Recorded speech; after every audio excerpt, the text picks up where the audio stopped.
Hello everyone, in front of me is TCL for the NxtPaper, and let me show you how to change wallpaper on this device. First of all, open the settings, then find and select home screen and lock screen, mark to open, and then select wallpaper and style.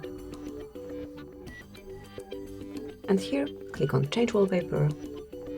Now select the album from which you want to pick this wallpaper. It can be one from your own photos, recently used, or TCL wallpapers.